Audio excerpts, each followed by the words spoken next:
Hi and welcome. I'm Steve Martirano, and this is the Behavioral Corner. You're invited to hang with us as we discuss the ways we live today, the choices we make, the things we do, and how they affect our health and well-being. So you're on the corner, the Behavioral Corner. Please hang around a while. Hello, everybody, and welcome again to the Behavioral Corner. Your host and guide, that's me, Steve Martirano, on the corner. It's odd to think of a guide on the corner because, where can you go? Go across the street and buy a newspaper, a sandwich at the store, but you can't really go, which is okay with us because here on the Behavioral Corner, we are extraordinarily lucky in that on any given day, some unbelievably interesting people happen to just wander by the corner, and we haul them over, sit on the stoop maybe, and we pick their brains because they usually have great brains and great stories to tell us. We are about the business of examining behavioral health, which is a very big topic. I tell you every week, it's simply about the way our choices, our decisions, the way we live affects our emotional and psychological and spiritual lives. That's behavioral health. We have a particular emphasis, of course, on substance abuse and mental health issues on the corner. And it's all supported by our great partners, the underwriters, Retreat Behavioral Health. We're particularly indebted to them because from time to time, we not only ask them to support us financially, but they provide us with great people. They have over the years, just great people who really know their stuff. And we're really delighted to have a brand new face hanging with us on the corner from Retreat Behavioral Health. And she is, and I welcome her to the corner, Hadassa Delhomme. Hello, Hadassa, how are you? Hi, I'm doing good. How are you? We're terrific. I'm going to be really honest with you and anybody listening.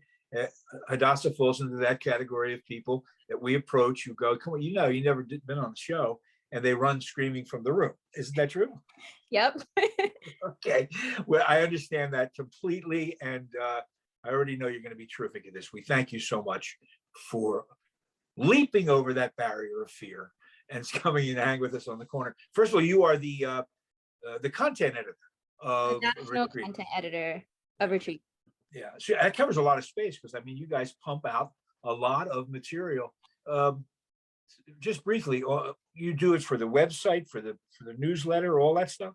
So all written content that comes out of Retreat, whether it be print or digital, I see it, I go through it and make sure the grammar is correct, make sure that we're making sense, making sure that it's understandable for everybody. And also within my role, I'm in charge of all social media. So Facebook, Instagram, anything that you see pumping out, it's usually me or our partner who does a few posts for us, but mostly me. You sound, if you're about making things make sense, you should work for me, actually. Anyway, so that's what the national editor for Retreat does. And I'm telling you, Retreat, in addition to being a world-class behavioral health organization, is just a font of information. I mean, I've told people the story before. You're new at our situation here, but when we struck this deal a very long time ago with Peter Shore and Ken Coase and everybody at Retreat, they bought in instantly to the idea that this can't be an infomercial about Retreat. Retreat's the only place to go. It's a great place. Its rep speaks for itself, but they said, no, we're about information. We want to educate people on a wide range of issues. And so when we took note of the fact that you guys were going to do another panel, you do a lot of Facebook live streaming panels over a lot of topics. We said, well, who do we talk to about that? And they directed us to you, which is why you're here. Just before we get into the panel, which is going to be very interesting, tell us a little about your background. Where are you from? Where did you grow up? So I was born in Boynton Beach, Florida, but I grew up a majority of my life in Wellington, Florida. I also decided to stay here for school. So I went to college at Lynn University in Boca Raton, where I got my bachelor's and my master's degree. Undergrad was multimedia journalism, and my grad degree was media studies and communication. So that's a bit about me. I've been in Florida. I love Florida. I'm happy here. You know what's interesting about that? Most of us up here in the Northeast don't believe that there are native Floridians, that you're all expatriates from somewhere else. But there she is, Florida girl, born and raised. You love it. I can't imagine living anywhere else. I actually do want to move somewhere else. I've been here my entire life, and I'm ready to see something different. I'm ready to experience seasons because I've actually never seen snow, so that's on my bucket list of things. Wait. Never seen actually had snowfall on you? I have never actually had snowfall on me ever in my entire life. Yeah, that's amazing. I don't know whether that's, I don't know how I feel about that. Because on the one hand, obviously, where I'm coming from, that's odd. But on the other hand, I go, it's ridiculous to have snow fall on you. It's anyone who lives in a place where snow unexpectedly and in huge amounts can fall on top of you is probably living in the wrong place. And you're talking to somebody who grew up with snow everywhere. So I don't know that you're missing a lot. You got to go someplace, visit snow, and then go home. Anyway, that's what I feel about snow. Now, so tell us about the panel, the title of which is The Price of Hate Crimes, which could be a more timely topic. How did that, you're doing that in conjunction with other events. Tell us about the purpose of the panel. So July is Minority Mental Health Month, and I'm actually the one who came up with the idea. I came up with it a couple months ago. We did a police panel, which did amazing. And like a lot of people thought that the way we were talking about police mental health, and a lot of people kind of have a sensitivity to police in America. And although we wanted to highlight the mental health of police officers, we didn't want to be negligent to the fact that there is injustice within the system and police, the whole police system. And we got a lot of pushback. So we really wanted to make it a point to have the voices that were kind of like not upset with the panel, but they did feel a certain type of way. We wanted to make sure that their voices were heard. And naturally, July came around into a National Minority Mental Health Month, and we wanted to take the time to discuss things that are happening in America. And hate crimes are becoming very prevalent. Like when you look at Stop Asian Hate, that just was happening this year. We wanted to give a voice to those people who feel that overall, the panel is about race in America, and because of race is such a sensitive issue or topic in America, we wanted to give light to hate crimes. So on July 22nd on our Facebook page, we're going to be hosting a live. As I stated, it's called The Price of Hate Crimes, a candid talk. I'm sorry, I'm just going through it, but a candid talk on minority mental health. We wanted to take the time to discuss hate crimes and also just discuss minority mental health in general, because there's a lot of disparities among people of color and getting help because of where they live, how much money they make, lots of different reasons. And on the panel, we have a very diverse panel. We wanted to make it a point to have every voice that we could possibly have heard. We do have someone on the panel who's experienced a hate crime, and he'll be sharing his experience with us. I will also be serving on the panel. I didn't state this in my background, but I'm a first generation Haitian American. My family immigrated here from Haiti to live a better life. And I do also deal with mental health struggles, much like a lot of people. Anxiety is one of the highest mental illnesses going on right now. So I'll be serving. We have someone who's experienced a hate crime. We have our clinical therapist, Ryan Gutero from Retreat Behavioral Health, who's going to be our moderator. We have a clinical specialist, Ron Sexton. We have a therapist, Blanca Alvarez, and that's all of us as of right now. And you'll be able to see us on our Facebook Live, July 22nd, 7 to 8 p.m. So tune in. Yeah, Eastern time, 7 to 8. We wanted to alert you that there have been loads of really good panel discussions. As you know, they're all over. They're all over Facebook, but Retreat does a really, really good job. You're absolutely hit it right on the head about trying to talk about policing in America. And you guys, and I did a show as well, where I tried to focus on the mental health problems within the police department. It's important to know about them because those factors in many ways contribute to what we see in terms of bad policing. They're under certain kind of stresses. They're suffering from often substance abuse issues that they're not talking about. And it comes out in the way they police and in racial disparities and all that stuff. But it's a tough topic. You're right. It was a tough topic. If you talk to a policeman, even a conscientious, open-minded cop who's not apologizing for anything, he's still behind that blue wall a little bit. So it's hard to get to the core of it. So I understand when you said that, people reacted to that and said, no, we need something broader. We need a broader discussion. And that's why the Price of Hate Crimes is such a great idea. And I don't expect you to answer this because you're not the expert, but I would hope that you would cover some really fundamental issues about hate crimes because I've been confused about them over the years myself. I mean, you're going to cover just what exactly is a hate crime, correct? We're definitely going to cover that. And just for the sake of this podcast, I personally define hate crime as any act of violence that's racially motivated, religiously motivated, or done towards any bias to hurt someone. So we are going to just definitely dive into that and talk about people's real experiences, because it is something happening in America right now. And, you know, just to be blunt, we were under an administration that made it normal to spread hate, made it normal to be more open about how you feel, or your bias towards people in general. And I feel like that's something that we can all unanimously agree on, whether you support him or not. I feel like it became very normalized to spread hate. And with that, we've just seen an increase in hate crimes happening in the US. And it's something that needs to be talked about. There's people dying. There's people that are really getting hurt. There's videos spreading around. Like personally for me, throughout last year when the Black Lives Matter movement was going on and seeing George Floyd, like I was just trying to scroll on social media on Twitter and I see a man just dying in front of my eyes. Like that's a lot to look at. It's a lot to take in. It's a lot to process. So we want to take the time to have these real conversations about what's going on. Yeah, you're right. It's apparently in certain quarters, unfortunately large quarters, seems to be okay to express any hostility you have under any circumstances, whether anybody is watching or not. Now we know what that is, and that's, I think, though, contributes somewhat to the notion of what a hate crime is. If someone is a jerk in a store and starts yelling racial epithets, some people go, well, that's abhorrent and ought not to happen, but is that a hate crime?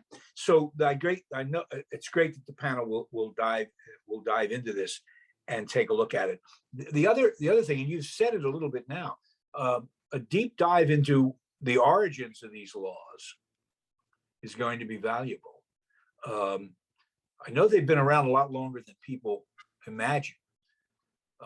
So I suppose you'll be taking a look at all of the purpose of them and what the effect of them have been. I'm not sure if we're going to get into the logistics of it all throughout the panel. I feel like we are more motivated to talk about the mental health impact. I feel like we may like talk about it briefly, but we really want to get across the point that, if you've experienced these things and you have mental health concerns, you can get help. And we want to talk about the disparities in different communities and that there are resources for you to get help. It doesn't always have to be expensive. It doesn't always have to be something that's just so far out of reach. And also, we really want to go into the fact that there is such a stigma about mental health in a lot of different minority groups. Speaking for myself as a Haitian American, when I first started going to therapy, a lot of people in my family, they were concerned. They're like, you're not crazy. Why are you going to therapy? Like, you're not doing this, you're not doing that. So I don't understand why you have to go see someone bi-weekly. And because of issues like that, a lot of people, especially my age, they don't go and get the help. They sit with their emotions.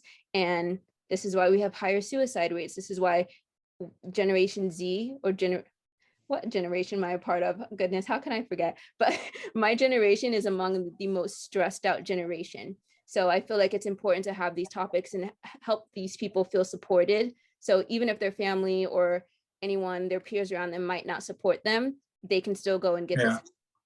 Yeah, it's interesting. You're the most connected generation in the history of the planet, and the most isolated at the same time.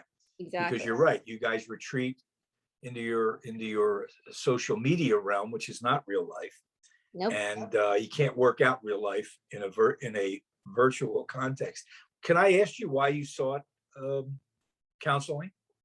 I've been with Retreat since March, but I'm a recent graduate. I wouldn't say recent anymore, but I graduated in August of 2020. It was a pandemic, and post-grad life was very tough. It was really hard to get a job, especially throughout the pandemic. You're looking for an office job and offices aren't open. So it's kind of hard I wasn't an essential worker. So post-grad depression, post-grad anxiety was something that really hit me hard. I was someone that lived in chaos throughout college. I got my undergrad degree in 3 years and I got my graduate degree in 1 year. So I got 2 degrees in the span of 4 years. I was used to chaos. And on top of that, I had different jobs and internships. So after that, that was the first time ever in my life that I experienced not having a job and not being in school. I just had a lot going on. I had to really take a look at myself and realize where I was, much like a lot of people who graduated in 2020 that didn't even get to have a graduation. So I was dealing with a lot of anxiety about my future, and it got to a point where I was experiencing shaking in the middle of the night. Like I would just wake up shaking. I was feeling nauseous all of the time, and it was hard for me to keep focus. It was hard for me to like keep it together. I was an emotional wreck. Wow. And I decided that, you know, it got to a point where it was affecting my relationships. I've been in a relationship with my boyfriend for a while, and I was having a hard time just even having a conversation with him and being around my family. I isolated myself in my room, and it took a lot for me to pull myself out of that. And one of the things that helped me pull myself out of that was finding a therapist.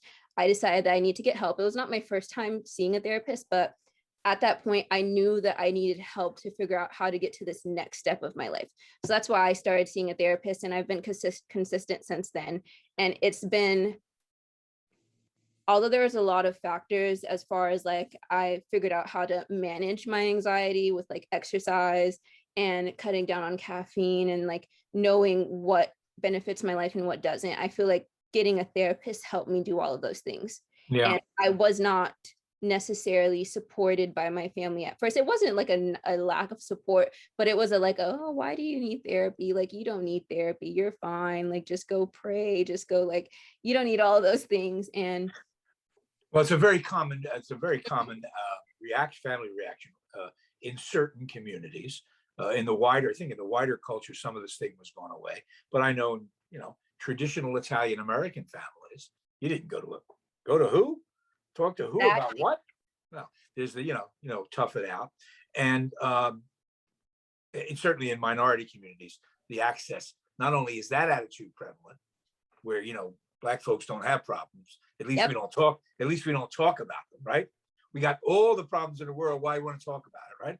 And that's a bad attitude. And then there's access. There's just, you just don't have the money. You don't have the time. Can't get it done. Now you strike me. So let me get back to you, because it's fascinating. I mean, you're a type A personality, right? yes. You're used to going on all cylinders all the time. Bang, you're ready to start your life. Pandemic says no. And now that, that wasn't in the playbook. What would you say to another young woman in a similar situation? Maybe the pandemic didn't cause it, but she's stuck somewhere and she's struggling with, do I get help? Or can I just tough this out? What do you say to somebody like that? Get help. Get as much help as you can possibly get. I believe as humans, we're not meant to live this life alone. We're not meant to isolate ourselves. We're not meant to go through things alone. And I feel like realizing that I was worthy and loving myself enough to know that I need help, and it wasn't something bad, it was something that was going to benefit me. That's where I took the next step. I took the next step and I prioritized myself.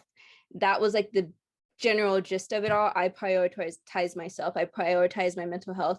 And months later, I'm at a job that I love. I'm here at retreat. I'm here filming this podcast with you. And I'm able to sit here and talk about something that I'm so passionate about because I've been there. I have been at that point where mentally I just was like, I'm here, I'm living. I wasn't suicidal at all, but it was very hard for me to find meaning in my life. It was very hard for me to get to a point where I could be appreciative of the life that I was living. So to anyone that might be listening, if you're at a rough spot, I believe that everything happens for a reason. Everything happens in time, and you just have to stick it through, get as much help as you can at the time, jump out of your comfort zone.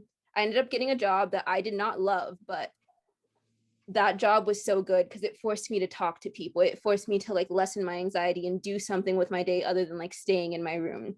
So do things out of your comfort zone, get help, and prioritize your mental health, your physical health, your wellness, your spiritual health, all the things that you can prioritize to help yourself, and it will help you in the long run. Yeah, everything else will take care of itself. Got to start with number one.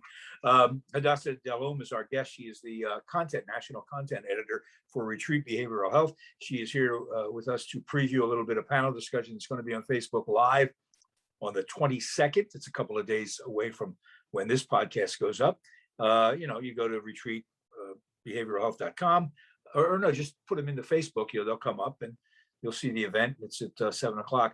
It's going to be about the price of hate crime, but it's also going to particular focus on the stuff we're talking about, which is minority mental health issues, because that's what this month has been set aside for.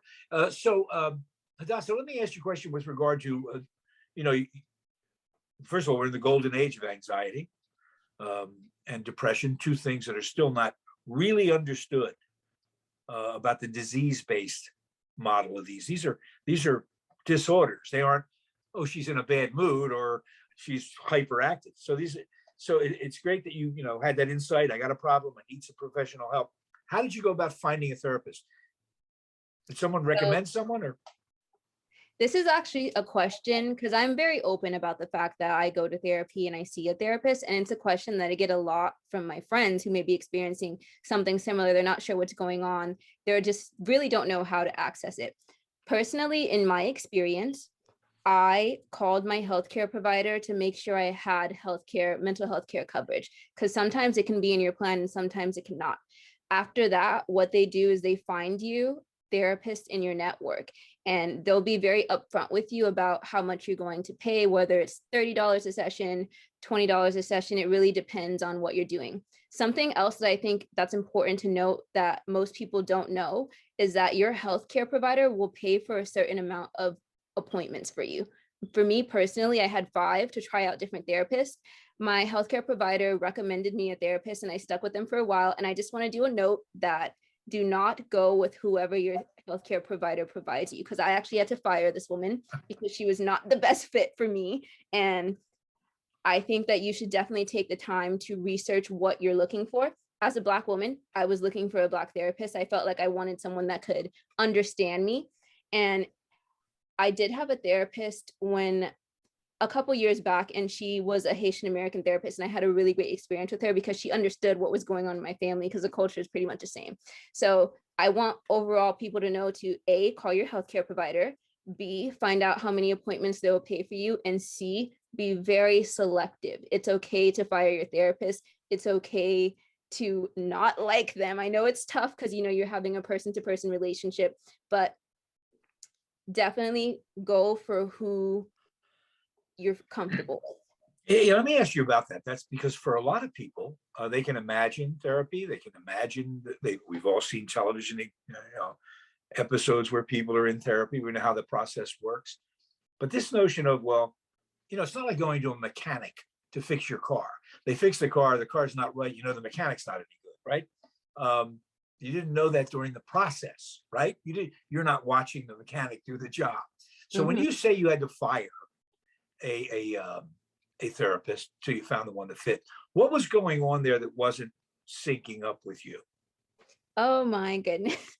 This is honestly, we had a really, really big falling out, honestly, because I found that she kept showing up to our appointments late, and it wasn't 5 minutes. It was like 30 minutes later. And also,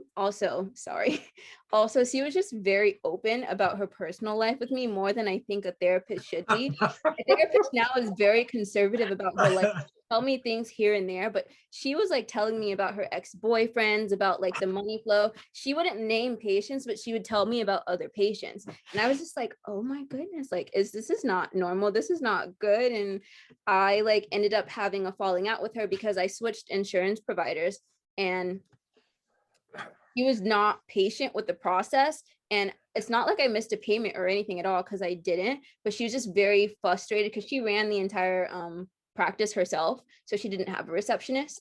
So she was very flustered with the entire thing. And I just felt that she was negative. Like, so you found yourself with a therapist who probably needed therapy. I don't know, I wish I could remember the television episode or movie, but that's what the female is going through. It slowly begins to dawn on her that it's the therapist who's doing all the talking and gaining all the insights in her life.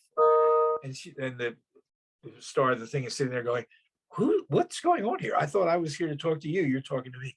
So listen, how does that work? It's not one moment where you go, I got to get out of here. It's a gradual process. You say you had a sort of a blow up with her. Um, what was that like? I mean, was it an actual argument? It wasn't an argument. It was through text. She was kind of baiting me to, because there was a problem with my insurance provider. Right. And she was having a problem connecting with them. So it had nothing to do with me, but she was trying to bait me to like yell at my healthcare provider about making sure that my services go through. And I was just like, I'm not comfortable with this. And at this point, I was at another job. And I actually, funny enough, it was to my transition to retreat. So I was in the middle of my 2 weeks notice, and I was working days that aren't my usual days, and she knows my work schedule. So she was trying to call me during work to make me yell at the healthcare provider. Oh my God. And then when I was telling her I was at work, she was just like, you don't work Tuesdays, so I don't understand, like, why are you lying to me? And I was just like, I'm sorry, ma'am, I'm working. Sounds like you were in a dysfunctional relationship with your I therapist. was in a very dysfunctional relationship, and it was honestly I was very disappointed because, this is someone that I've been opening up about my life to for the past so and so months. So we basically had a conversation. I said, I don't think this is a right fit. I don't feel like you respect me. I don't feel like you are someone who is actively helping me in my life. You're at this point causing me more anxiety and me more stress. So I think that we should I'm not here for anxiety. I'm here because I suffer from anxiety. Exactly. Yeah, gotta make that clear. Let me ask you, so you eventually find somebody you're happy with. I'm interested. It was interesting to hear you say that you felt most comfortable and thought it would be most productive to have a woman of color, Yes. which makes perfect sense. So those are advice that have you had these conversations with friends of yours, female friends who are also sort of stuck someplace, and have you taken them through the ropes? I just basically tell them that they are in control as much as possible. Yeah. For example, this therapist, she told me that she needed to see me weekly. In Florida, you can choose how many times you need to be seen. I went into the process pretty ignorant. I wasn't really doing all my research. I was just listening to whatever she was saying to me. So I was seeing her weekly, and I didn't need to see her weekly. And I just tell all my friends, overall, you are in power. You're the one getting the help. You're the customer. You're the person that is there for help. So if you're not happy, don't stay. If you want someone that can relate to you, look for a therapist of color, whether it be a Black therapist. To my Hispanic friends, I say, there are Hispanic therapists out there. There are Black therapists out there. There are Indian therapists. There are Muslim therapists. Like, you can go. And also, throughout the one blessing from the pandemic, I know it's hard to say, but blessing from the pandemic is that a lot of healthcare providers that didn't usually offer telehealth services all offer telehealth services now. So if you're not interested in someone who is around your area, you can do telehealth with someone in Idaho. So you can definitely you can get the help that you want the way that you want it. Help is out there, no doubt. Hadassa Delhomme, thanks so much. The panel discussion, which you'll be a member of, takes place this coming Thursday, the 22nd, 7 o'clock Eastern time, on Retreat Behavioral Health's website. It's going to take a look at minority health issues, but in the broadest context of the price of hate crimes and the impact on people in that regard. I'm so happy because not only have you made a great guest here on the corner, but we get to work together every now and then, and so it's cool. So it's nice to meet you. And if I ever as soon as you get the alligator situation together in Florida, I tell the other folks from down there, any place that lets gators walk around like they own the place, that's a strange place. Anyway, you get that straightened out, I'll come visit. I know you're looking forward to that. Hadassa Delhomme, thanks so much, and I will see you around. Thank you. And thank you all for hanging at the Behavioral Corner. Don't forget to like us on everywhere you can like us, and follow us on Facebook. You can even write a review. We appreciate those as well. The Behavioral Corner will catch you next time. Don't forget the price of hate crimes on Retreat's website and their Facebook Live, the 22nd. Bye-bye. Every storm runs out of rain, according to the great Maya Angelou. Her words can remind us of one very simple truth, that storms do cross our paths, but they don't last forever. So the question remains, how do we ride out this storm of COVID-19 and all the other storms life may throw our way? Where do we turn when issues such as mental health or substance abuse begin to deeply affect our lives? Look to Retreat Behavioral Health. With a team of industry-leading experts, they work tirelessly to provide a compassionate, holistic, and affordable treatment. Call to learn more today. 855-802-6600. Retreat Behavioral Health, where healing happens.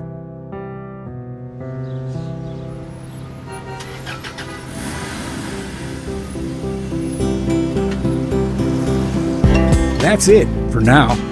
And make us a habit, hanging out at the Behavioral Corner. And when we're not hanging, follow us on Facebook, Instagram, and Twitter on the Behavioral Corner.